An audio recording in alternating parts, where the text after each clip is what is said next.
Bonjour à tous et bienvenue sur ma chaîne. Je vais vous présenter aujourd'hui une plante, c'est la consoude. Je devais aborder le sujet avec la spirulodorante, mais aujourd'hui elle n'est pas prête, donc je vais vous présenter la consoude. Suivez-moi.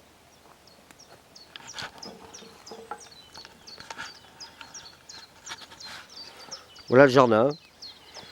Ça pousse doucement, les nuées sont encore fraîches, hein. Donc voilà.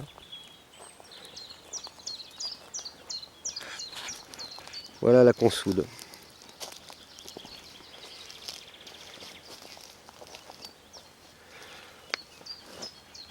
Alors c'est une plante assez commune, hein.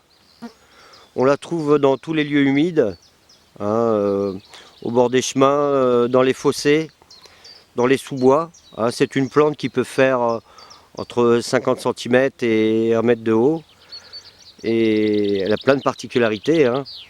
C'est une plante de la famille des borraginacées, hein, au même titre que la bourrache.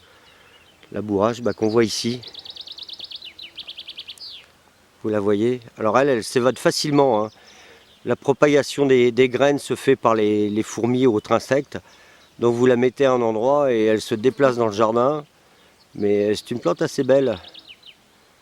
Donc de la même famille, on retrouve la vipérine et bien d'autres, hein. Voilà. Donc j'ai extrait tout à l'heure une racine de bardane. Je vais vous montrer. Voilà. C'est une racine épaisse, hein, bien charnue. Et je vais vous montrer maintenant comment on se sert de cette plante. Voilà. Je vais vous expliquer. Donc voilà la consoude, hein. C'est une plante avec des feuilles en fer de lance, hein. Et il y a des petits poils un petit peu partout sur les feuilles, ce qui lui donne un toucher assez rugueux en fait, hein. Plante très commune des milieux humides, bord de ruisseaux comme je vous disais tout à l'heure, sous bois, mais dans tous les fossés des campagnes on en trouve, hein. Donc elle est facile à récolter et abondante, hein. Donc lorsque vous ramassez des plantes sauvages, renseignez-vous toujours évidemment si ces plantes ne sont pas protégées, ce qui n'est pas le cas pour la consoude, hein. C'est un allié des jardiniers. Dedans vous avez énormément de potasse, ce qui est très utile donc pour la culture des légumes, hein. Vous faites un purin, c'est assez simple, hein, le purin de consoude. Vous prenez des feuilles, vous laissez macérer à l'extérieur une quinzaine de jours, et ensuite vous arrosez vos légumes avec, hein. La potasse va avoir cette particularité d'aider à la floraison et à la fructification. Voilà. On peut en faire également un excellent terreau, hein. Ça va faire un terreau très très noir et d'excellente qualité.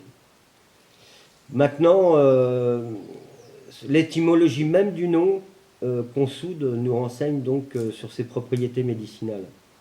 Effectivement, hein, cette plante, depuis l'Antiquité, était utilisée pour réduire les fractures, donc, et les ulcères également.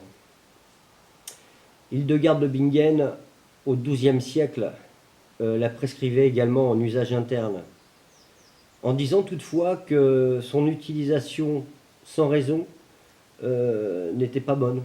Donc elle le précisait, ce qui fait que là-dessus elle était assez visionnaire, parce que des études biochimiques récentes ont montré que dans la consoude, il y avait des principes, des alcaloïdes, des principes actifs qui étaient toxiques pour le foie, voire même potentiellement cancérigènes. Donc c'est pour cette raison qu'on ne l'utilisera pas en voie interne, hein.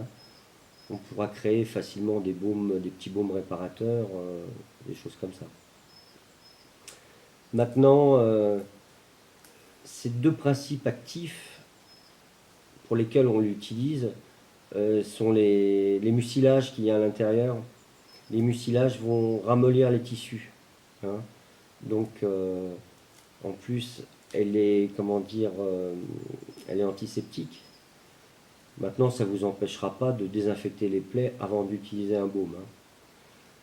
Il y a également de l'allantoline. L'allantoline, qui est une substance qui permet de régénérer les tissus de la peau. Donc c'est pour cette raison que pour la cicatrisation, elle est très très utile. Voilà. Les ulcères variqueux, puis les bobos qui guérissent mal, donc on peut l'utiliser de cette façon. Maintenant, elle est très très très facile à reproduire, hein. Vous voyez, tout à l'heure, j'ai coupé un morceau de racine ici. La reproduction se fait par division de racines uniquement. On pourrait se faire par graines, mais ça serait une perte de temps. Vous voyez, là, j'ai coupé un morceau de racine. Je la replante tout simplement dans un pot avec un terreau humide, hein. Oui, par contre, elle aime énormément l'eau, hein, ce qui fait que lorsque vous faites une bouture de racine, n'oubliez pas de l'humecter relativement souvent. Donc c'est une bonne alliée du jardin. Maintenant, pour faire une préparation, c'est très très simple, hein, un petit baume réparateur. Vous voyez, vous épluchez la racine qui a cette écorce noire un peu là. En dessous, la racine est blanche. Vous voyez. Et donc, vous l'épluchez, vous la pilez dans un mortier, vous recouvrez d'huile végétale, de l'huile d'olive, de l'huile de tournesol, peu importe. Vous laissez macérer tout ça à l'ombre 3 semaines. Ensuite, vous servez de ce macérat huileux. Vous prenez 80 g de ce macérat. Vous y rajoutez 20 g de cire d'abeille. Le tout au bain-marie, vous faites fondre. Pour homogénéiser, vous prenez un fouet, hein, pour bien mélanger. Vous laissez chauffer un petit peu. Et ensuite, vous mettez dans des pots stérilisés, tout simplement. Et vous étiquetez, hein. Toujours important, lorsque vous faites une préparation, de mettre des dates dessus. Et la préparation, évidemment. Donc, voilà ce qu'on peut dire de la consoude. J'espère que cette petite vidéo vous sera utile. Mais cultivez-la au jardin, hein, pour ceux qui ont des potagers, parce qu'elle est vraiment très bénéfique. Et les bourdons la butinent facilement, hein, donc tous les auxiliaires, les insectes viennent se mettre dessus et en profitent pour son nectar. Donc voilà, petite plante très commune mais très utile. Je vous dis à bientôt et sur une prochaine vidéo. Merci encore.